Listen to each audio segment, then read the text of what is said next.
So I'll start with just a few remarks, very short, but just the idea here was to give you a chance to talk about all the things that you've experienced this week, to have a little sort of a free conversation about what you've learned, and for us to be able to answer any questions that are sort of remaining in your minds at the end of the experience. But I'll just start by reminding you the kinds of things that we've talked about over the course of the last 3 or 4 days. On Monday, we started with the overview of the program, and Ellen Kisker gave us a presentation on the Teachers Institute theory of change. Later that day, we broke into subgroups and talked about faculty roles in the Teachers Institute. And I think that theme of faculty roles in the Teachers Institute has been one that we've sort of maintained throughout all the sessions that we've had, to think about, what would your life be like in participating in the Institute model. On Tuesday, we focused on sort of more specific aspects of the conduct of a seminar. We talked in the morning, again in our subgroups, about seminars and curriculum writing. And you got to talk to two very experienced fellows, teachers from New Haven and Pittsburgh, talk to you about kind of nuts and bolts of the unit writing process. In the afternoon, we talked about, we discussed sort of the institutional partnership, all the kinds of elements that have to come together in order to form an institute, and the role of faculty in making those things happen smoothly. For example, with things like a university advisory council, and we tried to answer your questions about those elements. And then yesterday and today, you've mainly been involved in sort of observing seminars, and hopefully you got a chance to observe two seminars, and so saw kind of the where the real work of the Institute happens. And I think you've had a chance now to at least talk to one of the seminar leaders about your observation. Unfortunately, just because of the dynamics of the program here, you didn't get a chance to talk to both of the seminar leaders, but I think everyone got a chance to talk to one. And so we'd love to hear your reflections and your reactions to the things that you observed in those seminar observations. So that brings us to the roundtable discussion, where we'd be happy to answer your questions about any of those things. By we, I mean Eric and I, but of course we have experienced representatives from Northern Arizona. Karen is here, and from Philadelphia, Devin is here also, and can chime in when they feel like they would like to.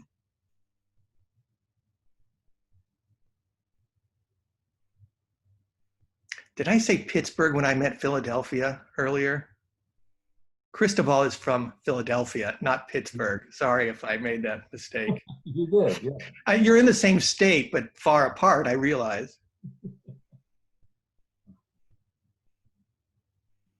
So maybe to get the conversation going, so one of the things in the past we've always heard is that when once people visit the seminars, things start to gel, and they kind of get what's why we talk about these other things. What anyone have reaction to their seminar visits?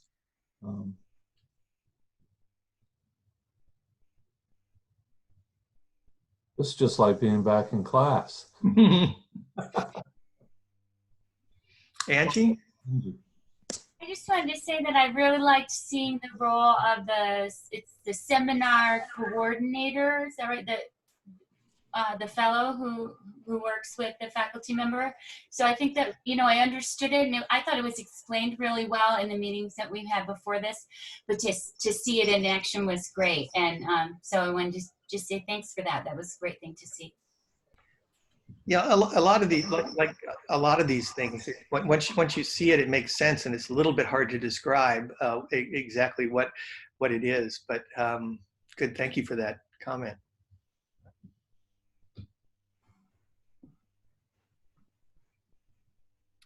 So this is my first time, and one thing that I was wondering, because I saw we had a meeting with my team yesterday, and I was wondering how much stress are the teachers under usually when they have, I guess this is a special circumstances too, right? But when they have to do their unit, how much work is that for them and also for the faculty?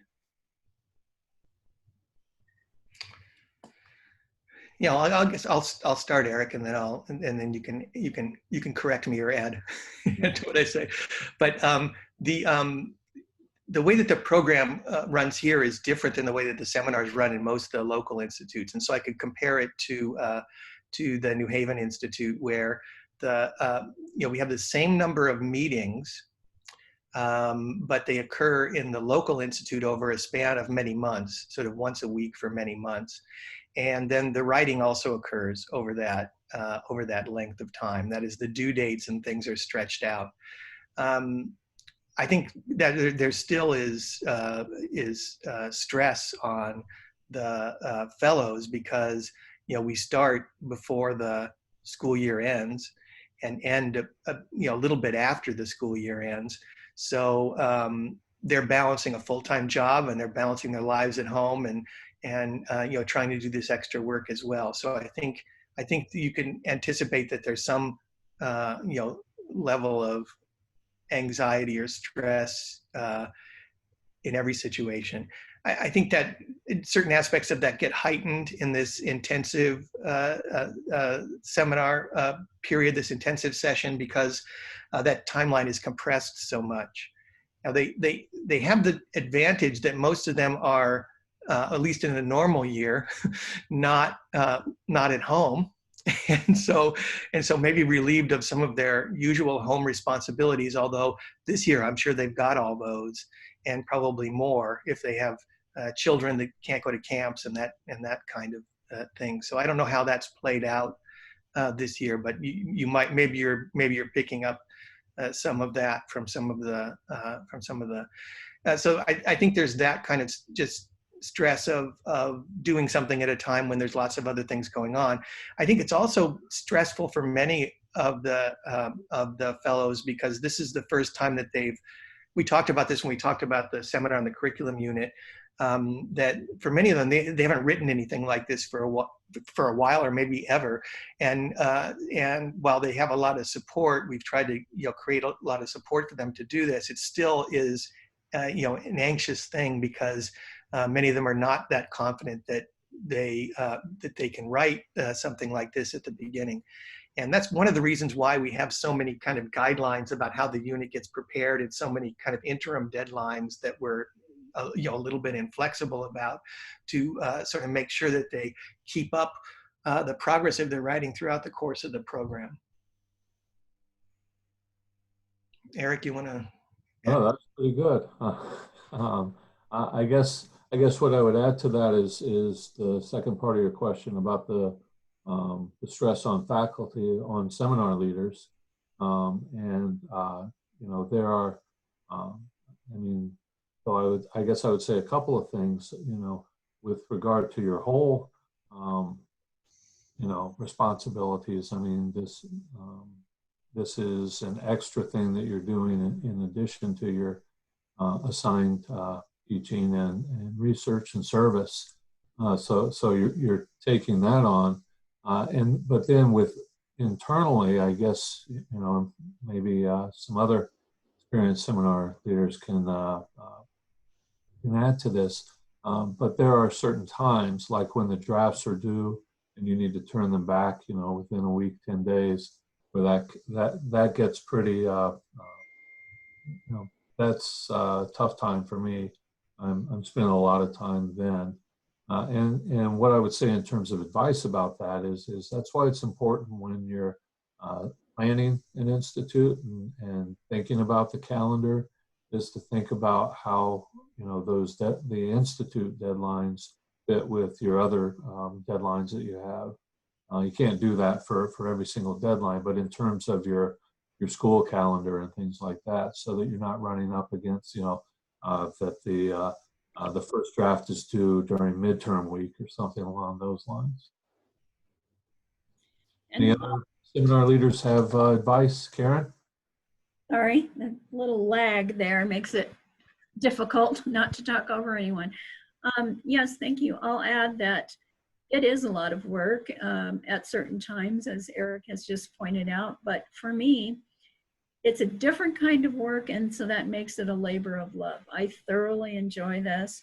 And really, it's a break from the administrative grind, I'll call it. So for anyone who's a department chair or on faculty senate, Marianne, this is a nice, not a distraction, but it's an area of work that you can just thoroughly enjoy. And so it doesn't seem like a lot of work, I guess, is what I'm getting at.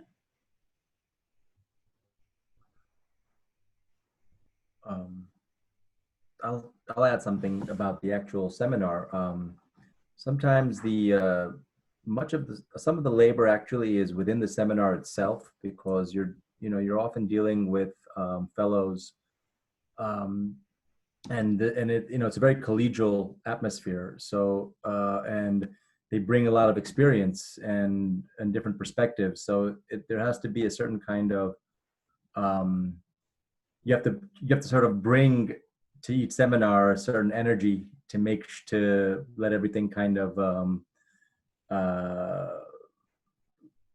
just to sort of have the seminar happen. I mean, it's and it probably will require you to adapt in session in terms of how to, and that so you have to have a right frame of mind when you begin those seminars, which might be a little bit different from other kinds of seminars.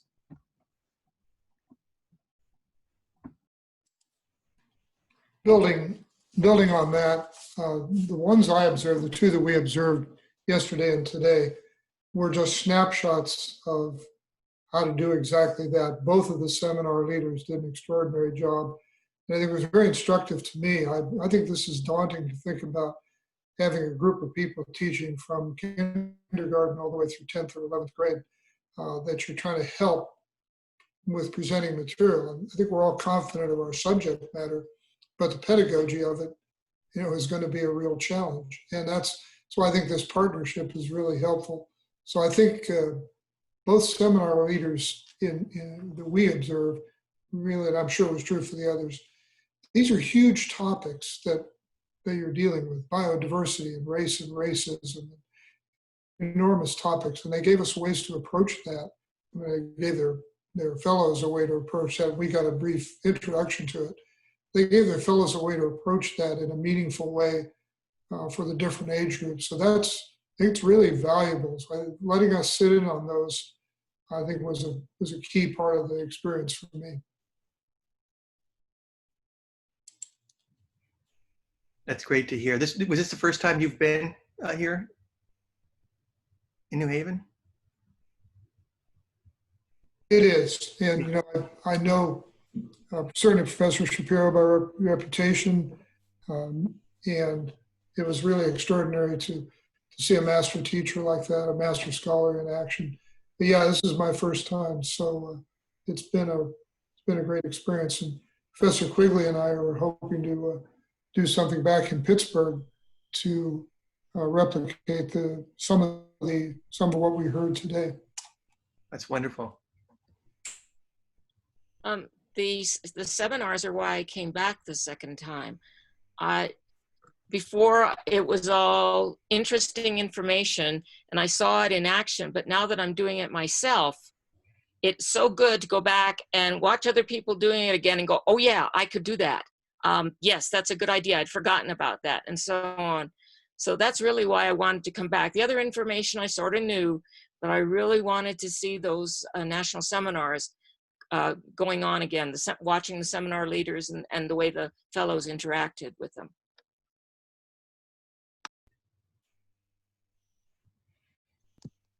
How was your session with the seminar leaders afterwards, when you were when you had a chance to talk to them about the seminar that you observed on Wednesday? How did that go?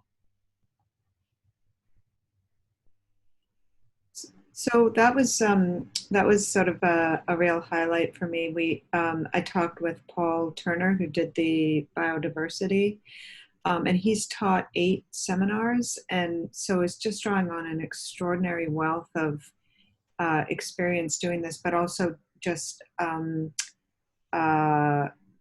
not just experience, but fine tuning along the way. And the advice that he gave from that process of fine tuning with each new course was, I have a long list of ideas that I took from that. I thought it was really valuable, very helpful.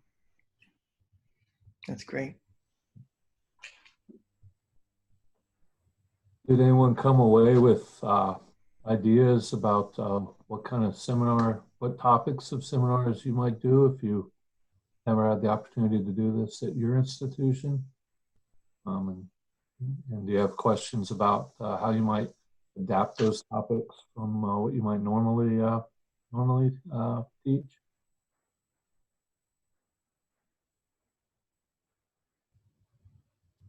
I have a question. Sure.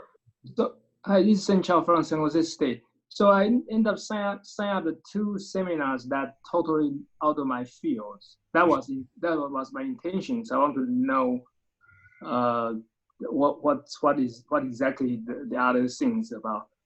So come to a point, was wondering when we decided the topic, or when we decided what kind of things that we want to, let's say, come up with a new type of seminar, what type of a procedure or things that I need to pay much more attention on that. Sure. I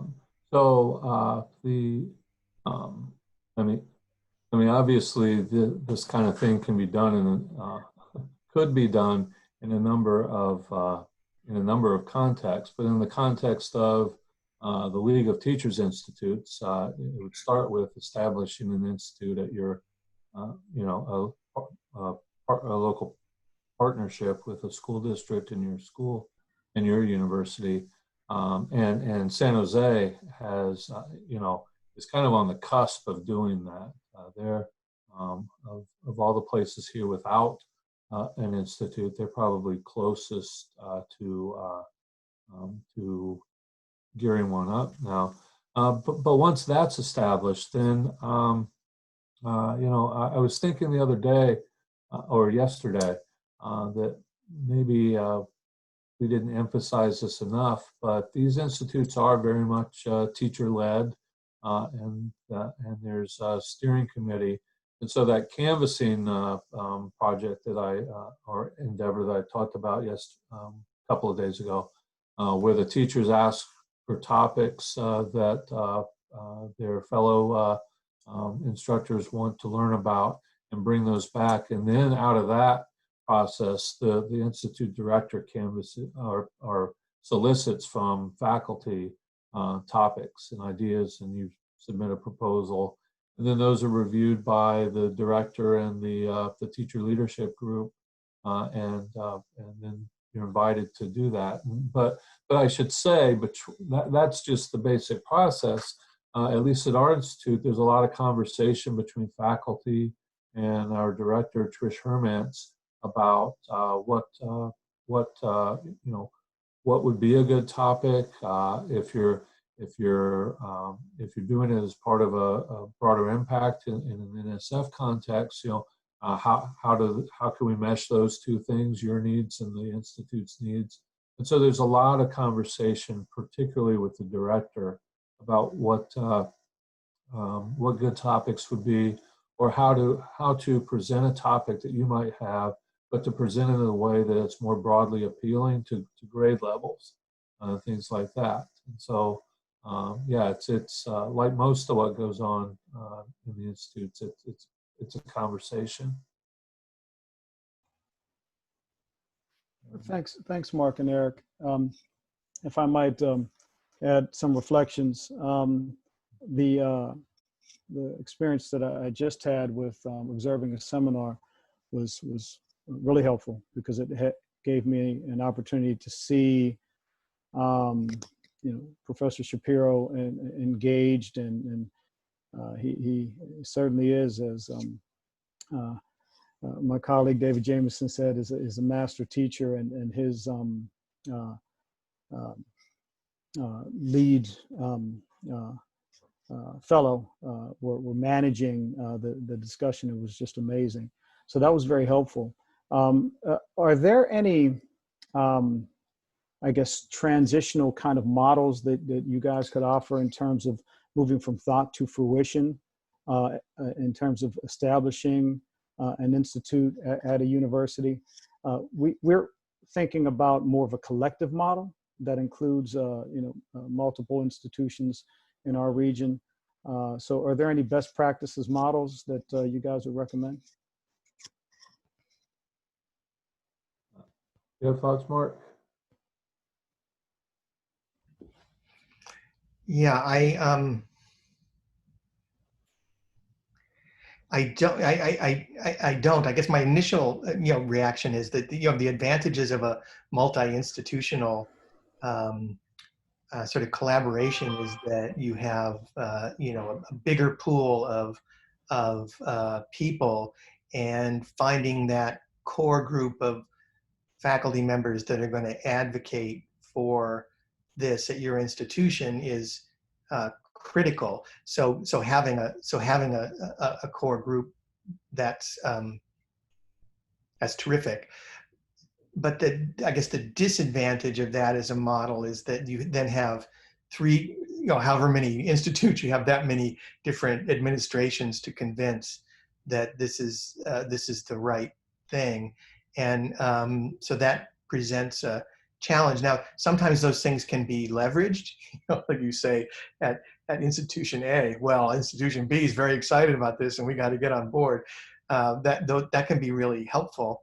But still, I'm guessing that the complexity of multi-institutional agreements is probably the biggest challenge there. I'm just guessing, and I've observed some. I think there was, and Stephanie might have to remind me of the partners, but in Pittsburgh in the past, there were. Wasn't it Carnegie Mellon and Duquesne University who were? And Chatham. Oh, so there were three. Yeah, and Chatham, I think, was involved too as well. It was Chatham and Carnegie Mellon. I see, Chatham. Okay, so I didn't see how that came together. I did see that there were faculty members from both institutions that were participating in because when I started participating, they were already a member of the league and they were on their way. So I didn't see how it came together, and whether there are some folks that you could find in Pittsburgh who were instrumental in that and could help you see how that model was put together. That might be useful. Yeah, I think that's the kind of partnership that we're thinking of. Not a lot of schools, but a couple of really committed institutions, because as we've talked about for any one institution these days, Mark, to walk up to them with a proposal we're not a large school, $100,000, $200,000 proposal is a big deal for us. Yeah. But if we can get buy-in from other institutions, we may be able to leverage that into something positive. That's kind of what we're thinking in our group meeting the other night. The other place that did a sort of dual one that I know of, and I think the institute still exists but is no longer affiliated with the league, is Charlotte. That's right. I think with Davidson right. And UNC Charlotte. Yeah.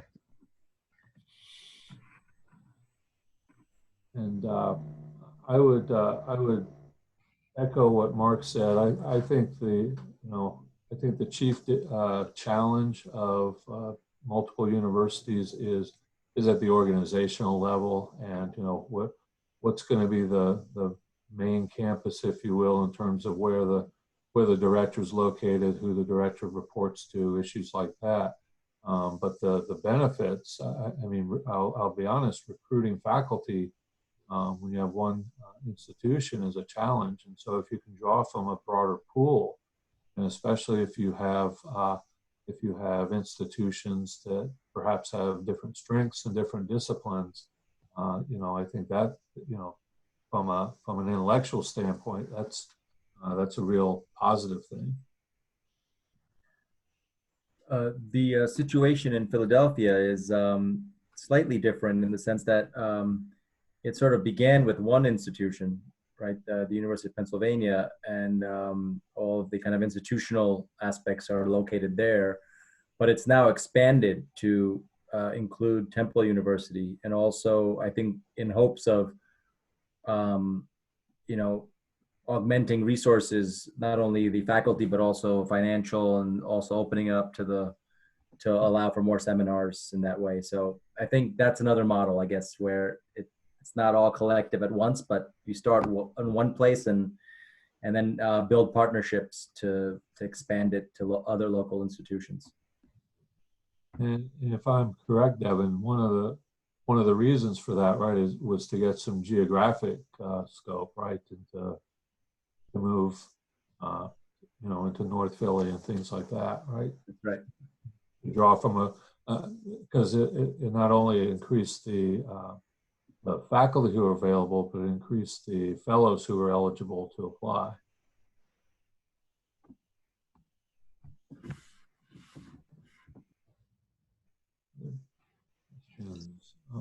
Welcome, Bjorn. We're just reflecting on experiences for the week, so we're glad that you're here. Yeah. Sorry for being late. I wrote down 2 o'clock in my Outlook schedule. Our time. Oh, no problem. I'm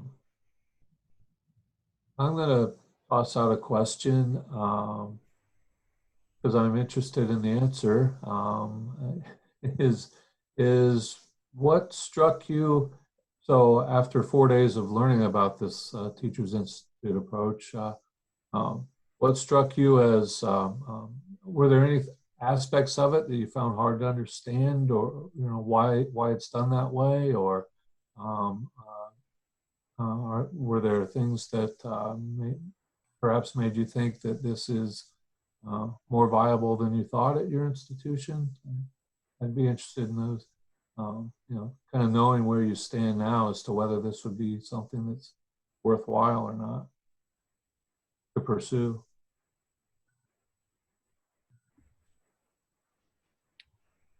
So one of the things that I thought was really interesting was how much discussion there was among the fellows with the topics that was covered. So I really like that, and I think that would be really good to have. It feels exactly like what a seminar should be, right? Not a presentation where people are just passive. So I think that is a really good approach to have. And that's one of the reasons I would like for that to be happening in my institution. And I also think that is really important to bring that here, because one of our mission is to be the land-grant institution in the state. So we need to be doing things like that. And what better way than helping teachers bring more content that is interesting to their classrooms and improve the quality of education all over. Yeah, I appreciate that. That's Delaware is also a land grant institution, and so it fits very well with our mission. A mission that, frankly, sometimes, depending on who's the president, it's a mission that gets forgotten. So I appreciate that, and the discussion as well.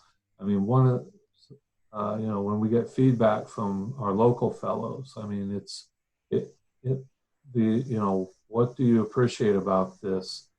It often comes back to that, to the point that they're, you know, the earliest kind of feedback that sometimes fellows will give to their seminar coordinators is if they feel that the leader is lecturing too much or something along those lines. And so I think they really, the fellows really thrive on and crave that interaction as well.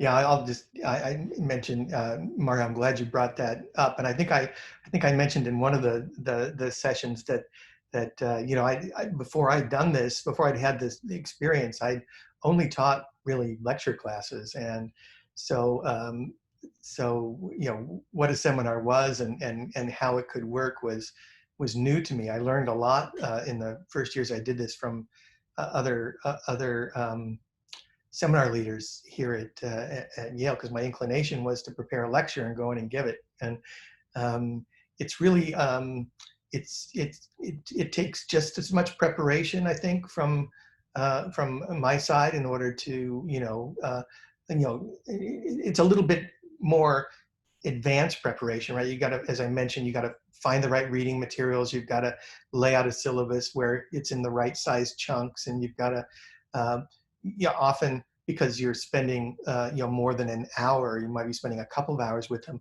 You need some different activities to break up the session so that people can stay engaged. So it takes that kind of preparation. But then when it works and the teachers are engaged, I think I learn as much during the discussion as anybody else does, and that's a big part of the fun of it. I was surprised when the teacher fellows said how little time they had to put this material into their actual classrooms, that they had that their curriculum was so rigid that they had to squeeze it in here and there. That was actually kind of shocking.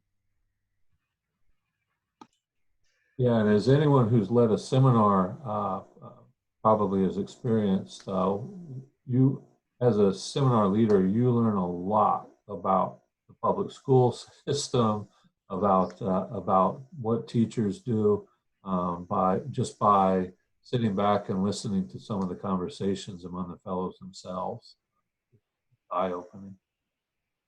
Even if like me, I mean, when I started this, my daughter was in public school in our district, but you get a different view talking to the fellows. Bjorn, you wanted to ask a question or say something. First, of course, I wished we would have met in person, because I can already see that this cross-state conversations to do this in person, also meet some of the teachers more informally, in addition to other faculty members, would have been great. On the other hand, would it have been in person this year? I wouldn't have been part of it because all travel got canceled and I could be part of this online today. So I'm grateful for that. I think I'm walking away with both a good understanding of the mechanics and the mission, but also have a much more realistic view of what one can expect from those teacher seminars. Obviously, the sense that one works collegially is very strong. At the same time, I also got a sense like there are some deficiencies that one needs to recognize in different cohorts for different people.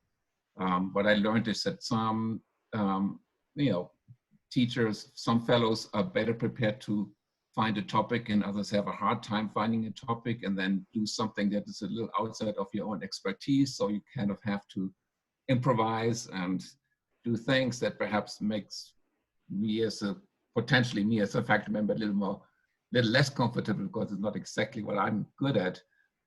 Some language writing problems at certain times for some teachers to be able to get it done in the time frame or conceptually get it done, and different how to address different grade levels. You know, they have kindergarten teachers and high school teachers there on a particular topic.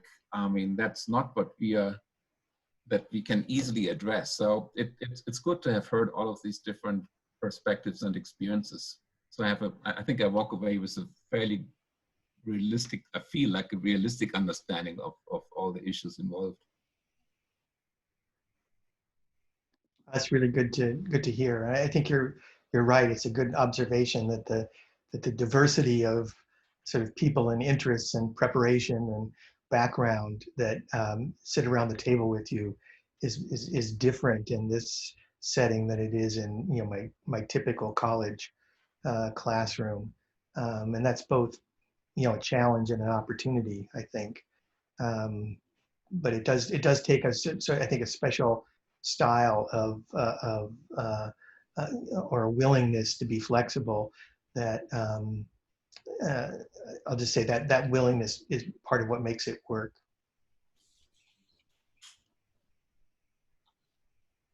Yeah, I would say with the grade levels, that is a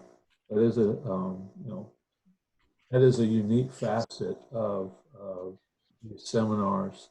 But I would also, I guess, assuage if people are worried too much about that. I guess I was assuage your anxiety somewhat by saying that the fellows themselves take care of a lot of that. I mean, some of the most interesting conversations I see are when the lower grade teachers and the upper grade teachers find out what actually happens in those classes, and the lower grade teachers realize they can ask a lot more of their students because the upper grades are going to be expecting that, and vice versa, and well, not vice versa, but the upper grade teachers understand what's happening in the lower grades, and so your content is your content, and of course you have to couch it at particular levels, but you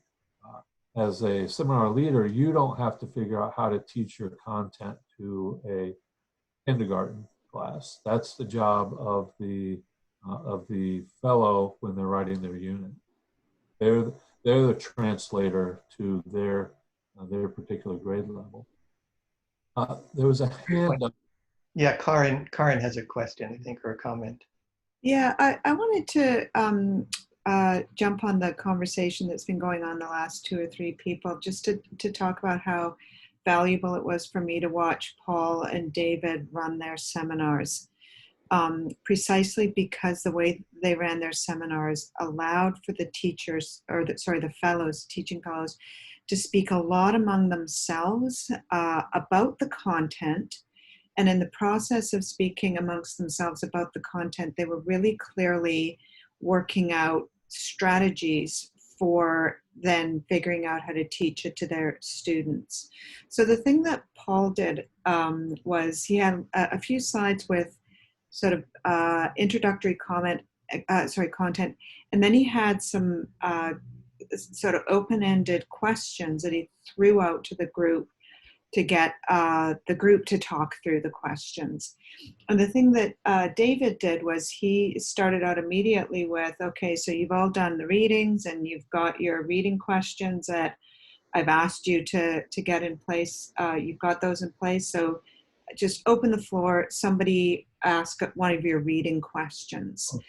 And so both of these techniques were techniques focused around questions that then the fellows discussed and discussed both for the content, but then also for, okay, but how am I going to do anything with this with my 4th grade class? And so it was just this very easy flow between talking about the content and talking about translating the content for the students.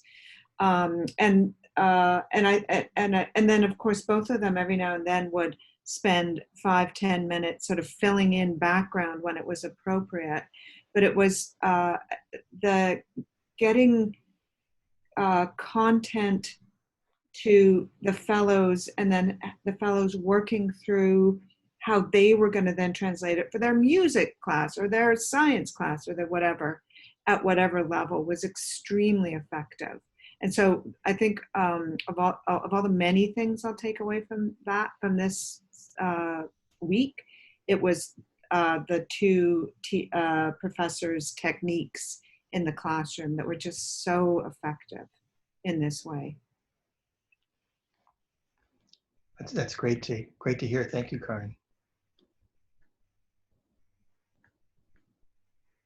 I have a question that, whether it's back to Eric for what's been done at DTI or thinking about some of the other locations, how often a seminar repeats itself, or if instructors who are teaching this for the 3rd or the 5th or the 6th time, if they're going back and teaching the same one because they have different teachers who sign up as fellows for it, or if it's an expectation that you're reinventing a different seminar every single time that you're doing this, or can you just improve upon what you had before?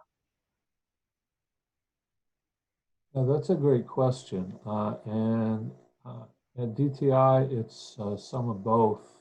And I won't speak, well, some like Danae are pretty new, so probably no repetition yet.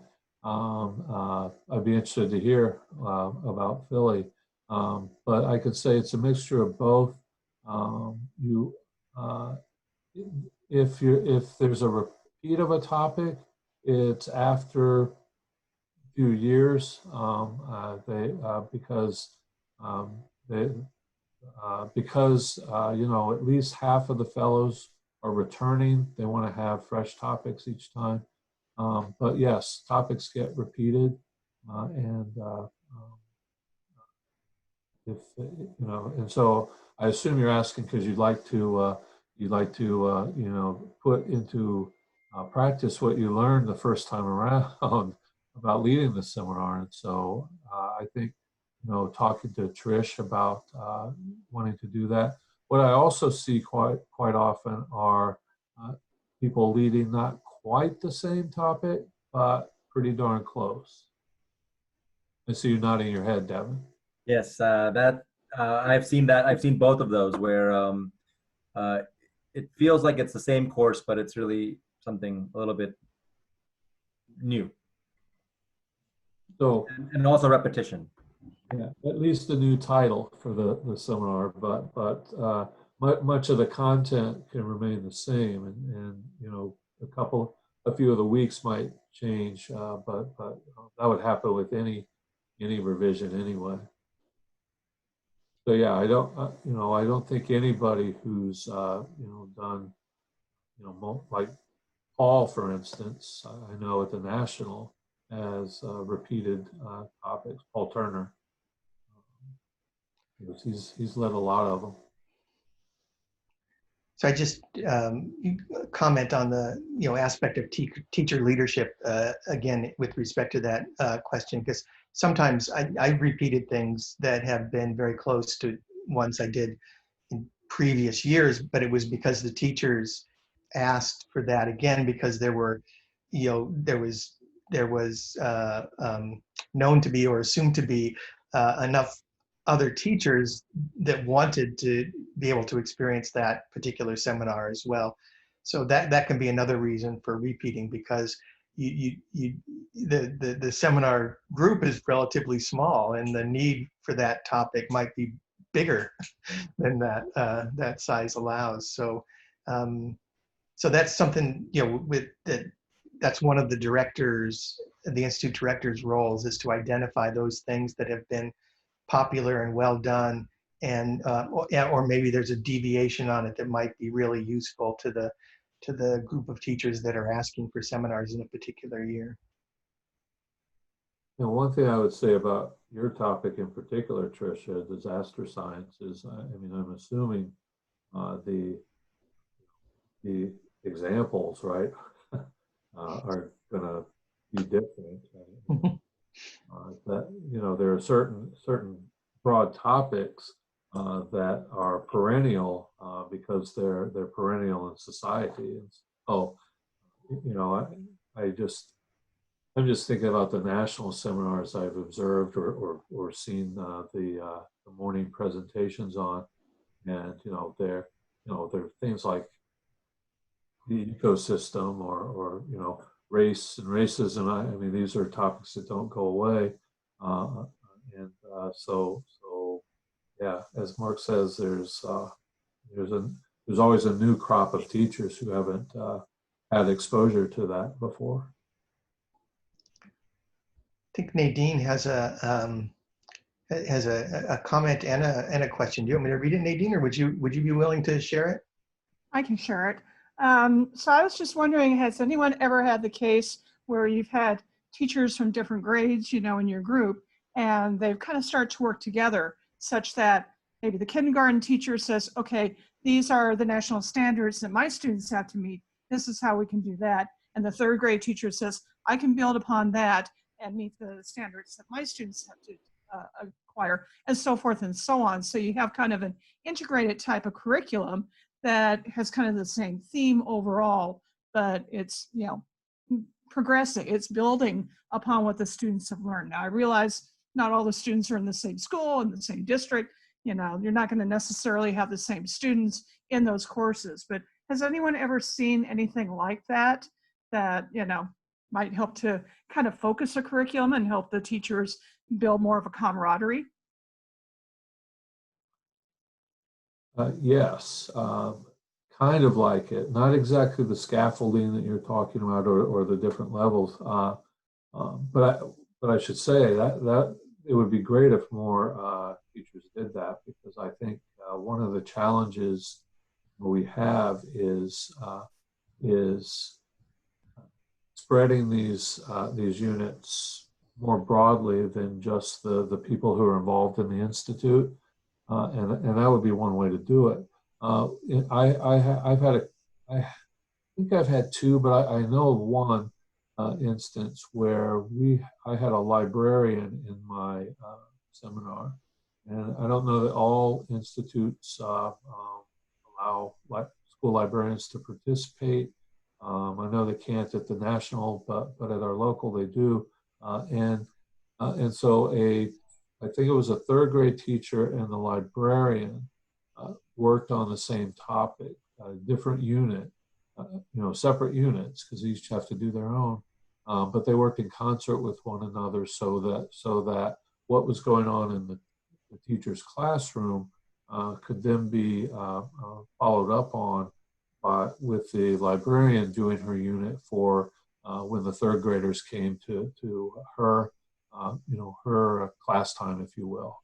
And so that's the one instance I can think of, and it worked out well. They meshed well together, but they also stood alone, so that if someone from outside were to pick up either one, they could still have used the unit.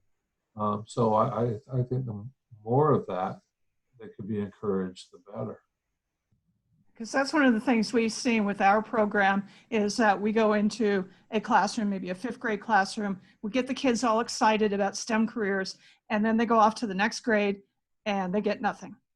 And, and then you lose their interest. And so what we have tried to do in the past, and haven't been able to get the funding to do it, is to tie together several programs, some that are concentrated more on elementary school, some more on middle school and high school, and try and get them all interwoven together with pretty much the same school. And then, the students can be exposed to the next level up each year, building upon what they've already learned. And we just can't seem to get any traction with anyone saying, that sounds like a great idea, we'll give you money to do it, And so we haven't been able to institute it. But that's been my concern, is that, yeah, you can go into a classroom, you can get the kids excited, but if you don't continue, that approach, you're going to still go ahead and lose them. That's an excellent point, yeah. And I would say, the way these seminars are organized with students with fellows from all grades, you certainly have the infrastructure there to allow something like that to happen.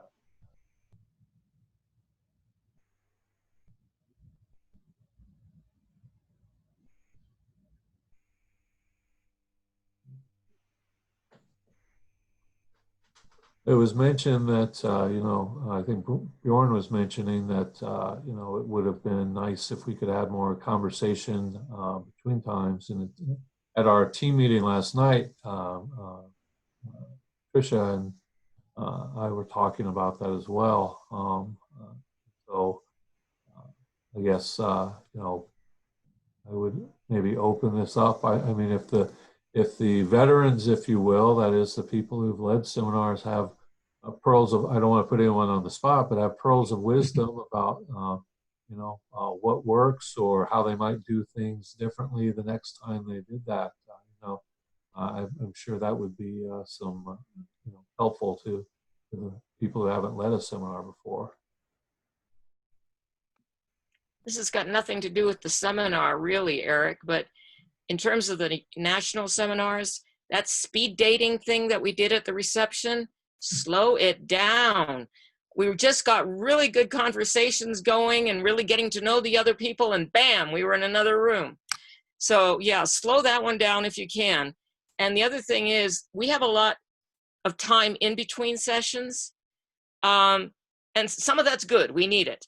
But I wouldn't mind being able to say, book an appointment, say with you or with Mark or Devin, or Karen or somebody, and just chat a little bit if I have a specific question. So just maybe leaving 15 or 20-minute slots open where we could talk to you guys. Because we did that last year. Remember, we sat out in the courtyard and talked for almost an hour. Yeah. And that helped me so much. Yeah, it's a great point. And then maybe a good time, thank you, Marianne, maybe a good time to remind everybody that I think Stephanie has already sent you a link to an evaluation. And I just want to, those of you who are repeat visitors here will know that we take the evaluations very seriously and really try to use all the information that we get from them. So I hope you will take the time to respond with suggestions like Marianne's. Hopefully, we won't have to do this remotely again, but I'm not in a position to make any promises about that. And it would be great to have feedback on how to do this remotely if it must be done again. And it will be at the conference, right? The conference will be remote, so we can use that information there. But that's a great suggestion. So either specifically about how this worked on a remote, in a remote format would be helpful, or just in general, what topics that were more interesting, or were there some of the sessions that were more valuable than others, things we could leave out. It's always a balancing act. And as you said, we wanted to, in this format, realizing that Zoom gives you a special kind of exhaustion, make sure that you had plenty of breaks and times to read and reflect. But maybe we left too much time on this particular one.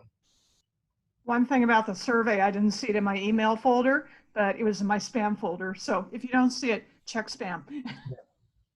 Well, one thing I know for sure, Stephanie did send it out. So you could reach out to her if you don't find it. Those were great points, Marianne. And I would also remind people that among the materials that Stephanie initially sent you, I think, correct me if I'm wrong, is everybody's contact information? One of the like emails. And so, you all shouldn't hesitate to contact any of us, to follow up afterwards if and to talk about these things in more depth. I'd be happy to talk to anybody, as I'm sure the other folks will as well. I will speak for them. What the heck? One quick question about evaluation. So a lot of, I might have missed it, but a lot seems to be emphasized by the Yale Institute on the format, the structure, all the articles that need to be followed and everything. And is there the same emphasis on collecting some basic information back from the fellows on how they used the module or the curriculum unit? Not that they've just, here it is and it's up on the website, but I think as a seminar leader, having some basic information about, this curriculum unit was used in a class for fourth graders in the fall of 2019 and had, 13 students, 25 students, 2 classes of 26 students. That kind of information in terms of, I think if you're a more junior faculty, even as like an associate professor, is useful for a narrative or teaching evaluations and that kind of thing. It's useful if you're more senior and you're justifying it for a grant. But even just to know, like, was this used and then posted on the website, and no one did anything with it because it was just done and they got it done, or was it actually useful somehow? I don't think it should be onerous on the teachers to fill out a long, lengthy evaluation every time, but it would be helpful to get some information if this is used and how it was used or adapted. And that seems like something that could be standardized as well if everything else is quite standardized and would be useful for the initiative and its own justification and metrics. So correct me if I'm wrong, Stephanie, but that information is asked on at both the national and local surveys, right? Yes, that's correct. That is. And then how widely that gets disseminated back to seminar leaders is probably not as broadcast as much as it maybe should be, but certainly Tricia has information about your seminar and about the fellows' responses in general, and she would be happy to talk about this at any time. And she's also using it to write her dissertation. So, so she would be happy to talk to you at any time. And so there is data gathering, mostly in survey form of fellows for every institute, every local. Well, that just might be because I know we have a very strong institute, and as a seminar leader, that information never got cycled back to me. And I know that Trish is on top of everything. So I think then maybe as some of these new initiatives are being thought of, what is a mechanism to make sure that doesn't fall through the cracks? And as you eventually have so many different seminar leaders cycle in and out, that they're still, receiving that information, because that might not be taught in the class that following semester. It might be only a year from then. Yeah, it's a great point. Well, it's 5:30, and I have another Zoom conversation to participate in. But it's been a pleasure to spend time with you this week. I hope we have a chance to do this in person next time. So those of you who have stock in vaccine companies, please exert your shareholder rights and responsibilities and get them, push them along. But Eric is absolutely right. I think you have our contact information. You surely get it from Stephanie. If you have only one piece of contact information, it ought to be Stephanie's email address, and she could help you reach any of us. But it's been a pleasure for me, and I hope you'll take what you've learned back to your home institutions and talk to people about it, and think about ways that you could make this happen in your communities as well. Because I think it's certainly a valuable thing that's happening in New Haven, and we'd like it to happen in your communities also. I'll just ditto. Very good. Great. Thanks, guys.